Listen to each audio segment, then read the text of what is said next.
The emergence of Great Britain as one of the strongest nations in the sport of Taekwondo has certainly been one of the most surprising stories of the last decade. It has been the women who have been leading the way too, Sarah Stevenson starting the story by winning Olympic bronze in 2008, before Jade Jones shot to prominence at London 2012, while triple world champion Bianca Walkden has also become one of the most famous female athletes in Great Britain. There is a seemingly endless pool of young talent now transitioning onto the international stage too, one of whom is our latest guest, Rebecca McGowan. It's been a huge year or so for Rebecca, who reached the semi-finals of the 2018 World Taekwondo Grand Slam before winning the US and Luxembourg Open meetings this year. She has also developed a reputation for overcoming the biggest names in the sport and looks set to become yet another British Taekwondo star over the next few years. We talked to her about how she got into the sport, what it's like to train with Jones and Walkden, and how they're smashing all the stereotypes that suggest women have no place in combat sport.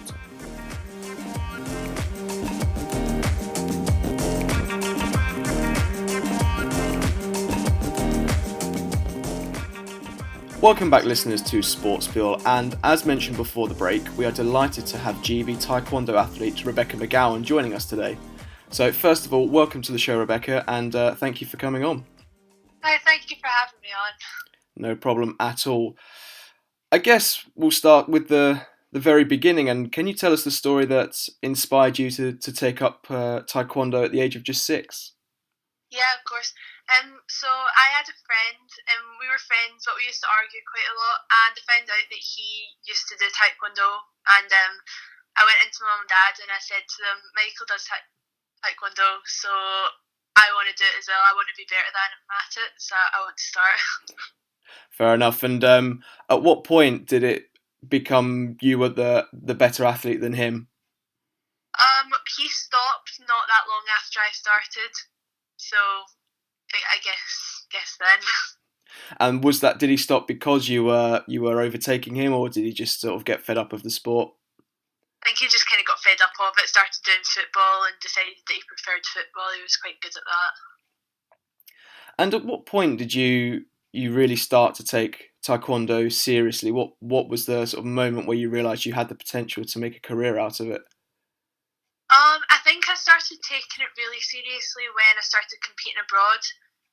Obviously, my mum and dad had to invest quite a lot of money to take me abroad, so it was then that I started to think, I want to do this.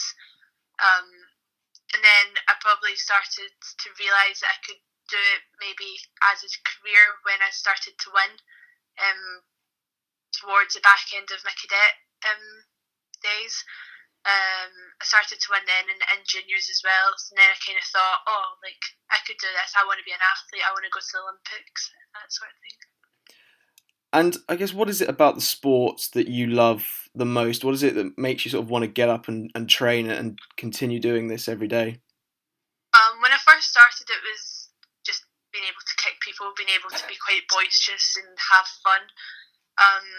But then when I started competing, and even now, it's wanting to win and having the feeling when you do win. It's just something that I train for every day, because it's just the adrenaline and the feeling after you win is so amazing.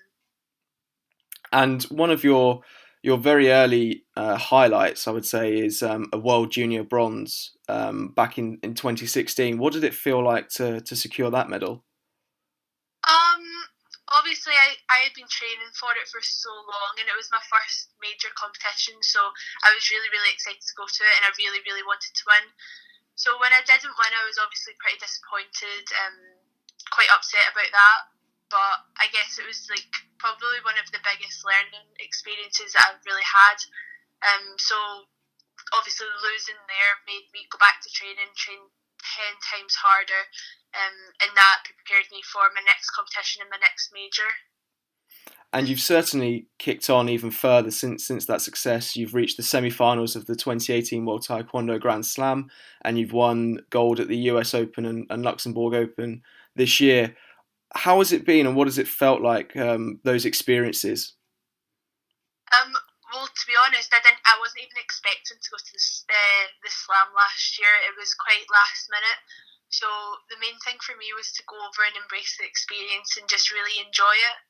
And then I started winning matches, and it was sort of that point that I thought, oh, like I can win this thing, like I'm going to win this thing. And then obviously when I managed to beat Shu Zheng from China, that was like a massive achievement for me. So yeah, it was then that I really thought, oh, like I can win this, and then I obviously managed to get to the semi-finals. But then when it came to the US Open, like obviously it was such a like massive milestone for me to get my first senior gold.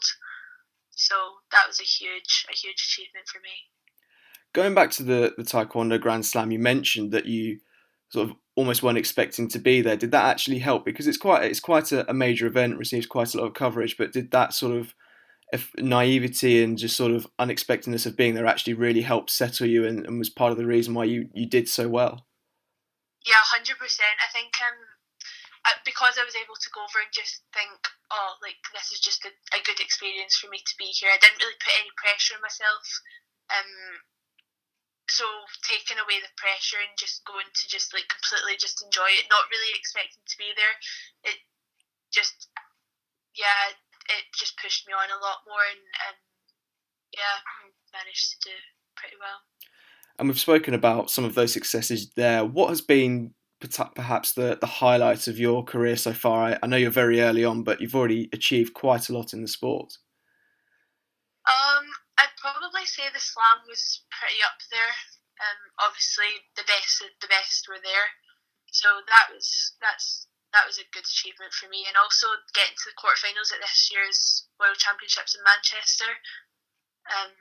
That was my first senior major, really. So yeah, that was massive for me. And you mentioned there that at the Slam you beat reigning Olympic champion Shu Zheng, and you've also beaten former Olympic champion Milica Mandic and Alexandra Kovalchuk. Do you really thrive on taking on some of the biggest names in the sport? Yeah, I think especially after you fought. So obviously before I fought Zheng and Milica Mandic, I was just going in there just to fight them as I'd fight any other person. I didn't change anything. I was just Rebecca going to fight another opponent. But after I managed to beat them, it was quite a wake up call for me. Like, wow, like I actually can be up there with the best of the best. So yeah, it was a massive confidence boost for me. And you're not just competing and beating the best of the best, but you're also training alongside them as well, the likes of Lutalo Mohammed, Bianca Walkden, Jade Jones.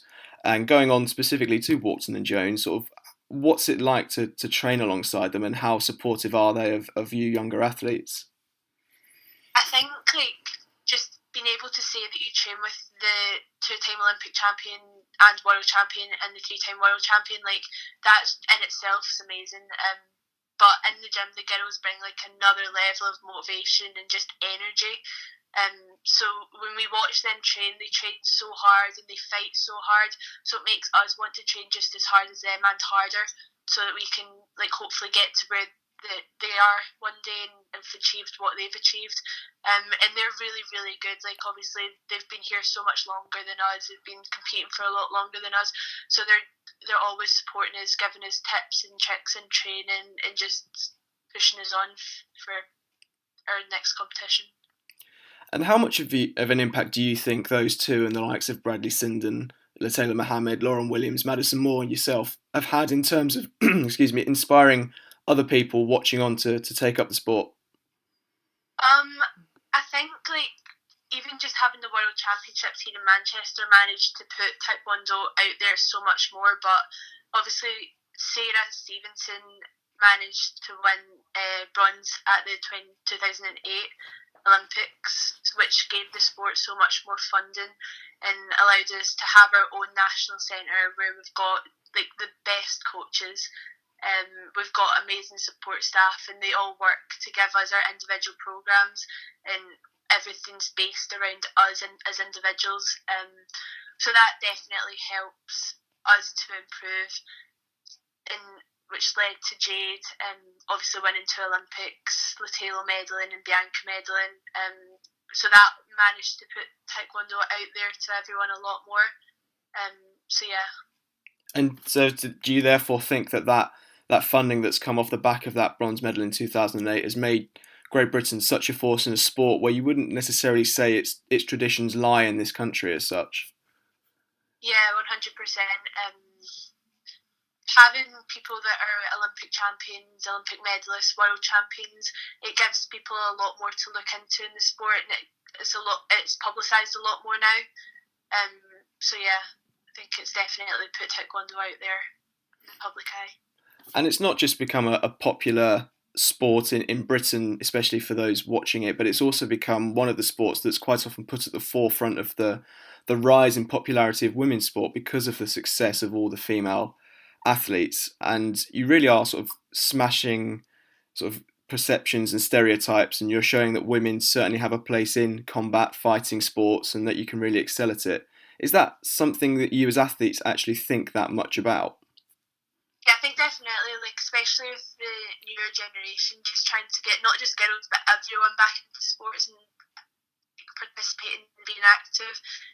But yeah, I think for us girls especially, like, we want to have more young girls, just not even like doing just Taekwondo, but doing any sport. So for me, that's quite a big thing. I work with a charity called Mancunian Way, and I work with a little girls group from ages about 7 to 13. So it's big for me to like be able to go and chat to them, show them like I'm a normal person who like it was able to get into it. That it's something that if they wanted to, they could do. So yeah, that's a big thing for us. And when you're working with that charity and talking to those girls, do they ever sort of express surprise that it is actually okay for women to take part in these sports, or is it now just for the younger generation seen as the norm? I think it's a lot more normal now than it was probably even when I was younger, because we've got so many girls, like not even our girls, but Jessica Ennis, people like that. Like there's a lot more girls to look up to in sports now. But I think they get excited when they get to meet people that are professional athletes, because it does make them realise like, oh, like if I start now, I can do it. So yeah, it's I think it can be quite inspiring for them. And there's plenty more opportunities over the next 12 months with more major competitions and the Olympics coming up for athletes such as yourself to inspire the next generation. And we're heading into a massive year, obviously, with Tokyo 2020. And how exciting is that for you and for the whole team with such a big few months coming up? Yeah, it's really exciting. Obviously, that's what we worked for every 4 years. So the team's now it's coming to the point of seeing who's qualified, and then once we have an idea of how many places will be qualified, that's when the real hard work will start, and everyone will start to push each other on that a little bit more, and just work towards that and become the best that they can be. And we've had 3 world champions crowned this year in Bradley Sinden, Bianca Walkden and Jade Jones. We've also had Lauren Williams in sparkling form and Christian McNeish picking up major medals. How much success do you think Great Britain could achieve at next year's Olympics? I think GB have got the potential to have amazing success next year. We've obviously got the European Championships coming up next year, which everyone that's selected will be pushing forward to try and win that. And I think there's such huge potential for a lot of medals to come out of that competition. And then obviously Tokyo, depending on how many people we manage to qualify, there's everyone that will qualify will go with a massive chance of not just medaling but winning it. So it'll be exciting to see how we got on at those 2 competitions. And how much do you? We've already seen such an expanded pool of talent coming through the ranks over even this Olympic cycle, and with potentially more success, how much do you think the sport can grow in this country over the upcoming years? I think massively. Just purely from the Olympics coming up, it's such massive publicity that comes off of that. And yeah, like, it gives the sport a massive platform to just put themselves out on, and as well as the athletes, they can try and go out and just show everyone what us at GB can do in Taekwondo and in the sport. And finally, bringing the conversation back to yourself. Sort of, what are the next big challenges for you, and what are you hoping the next year looks like for yourself? For me, the next major competition that I'm going to be focusing on will be the European Championships. So hopefully I can go there, hopefully win it. But I'll also be fighting to try and claim the reserve spot for Tokyo. So yeah, I'll be working hard to go do that, and hopefully try and experience the games, take in the atmosphere, and just have that experience ahead of the 2024 Olympics. And we certainly wish you all the very best of luck with that. Thank you very much for chatting today, Rebecca. And yes, as we said, we're very excited to see how your career progresses, and we look forward to you winning many major medals in the very near future. So thank you very much. Thank you so much for having me.